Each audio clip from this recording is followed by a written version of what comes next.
I can still recall the sound of my sister's laughter that evening. Sharp, mocking, the kind that lingers long after it fades. "You married a farmer?" she said, swirling her wine with that smug smile she always wore.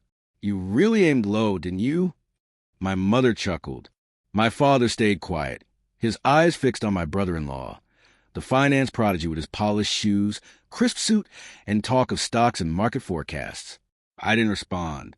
I just smiled and let their laughter hang in the air.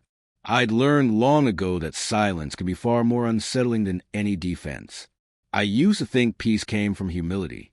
My husband, Arif, worked with his hands, shaping the earth into something living, something honest. That was what I loved most about him. His calm strength and the truth etched into his palms. Together, we built everything from nothing. The farmhouse, the irrigation lines, the contracts for land. Each acre we earned was freedom, something real. But to my family, we were beneath them. They lived in a world of numbers, brand names, and boardroom victories. To them, our simplicity was failure dressed as modesty, and I was their constant disappointment. It started with small things. Sly remarks over dinner, jokes passed between glasses of wine. My sister Hina would boast endlessly about her husband's investments, the empire he was building. My parents would beam with pride. Then came the pity lace barbs. "You wouldn't understand," she'd say sweetly. "You live such a simple life." I let her believe that. 2 years later, the first crack appeared. My mother called late one night, her voice trembling. Something I'd never heard before. "We've had a small setback," she said. "Just a market hiccup." It wasn't small. I checked quietly. Their company was drowning. Inflated assets, fake books, loans disguised as profits. It was a castle built on mist, and the storm was coming. 6 months later, everything collapsed. Their wealth, their reputation, gone. Hina is perfect. Life began to crumble. Debts, lawsuits, foreclosure. Then, one evening, they came to me, my parents first, Hina behind them, pale and tired. My father spoke gently. "Your husband owns a lot of land," he began. "We were thinking that I could sell it to help you." I finished for him. He didn't deny it. "It's family, after all." Hina added, still trying to sound superior, "It's just land. You have plenty.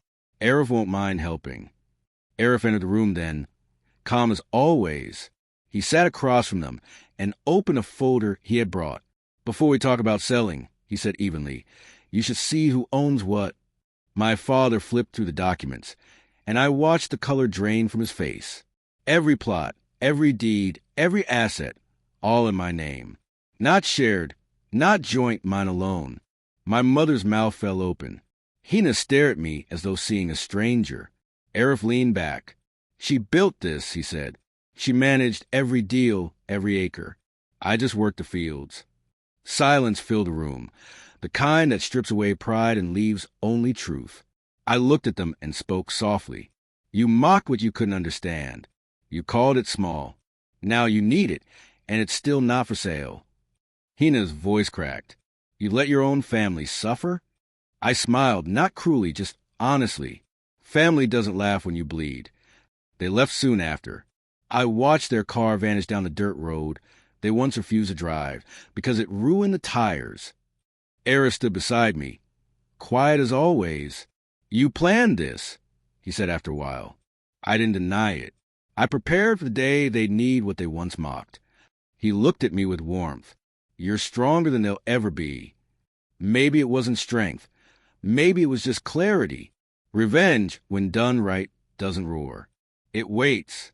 It lets them discover, slowly and painfully, that they built their own ruin while you simply move forward. Weeks later, I heard Hina's husband had fled abroad. My parents sold their home to pay off debts. Hina moved into a small apartment in the city. I never visited. Sometimes, I remember that night, her laughter, the way they all looked at me. It used to hurt. Now it feels distant, like a story I once heard and forgot the ending to. Because the truth is, I never needed their approval. I only needed time for the roots we planted to grow deeper than their illusions. And when the season changed, I walked through our fields endless green alive, and realize that some harvests are not crops but of lessons.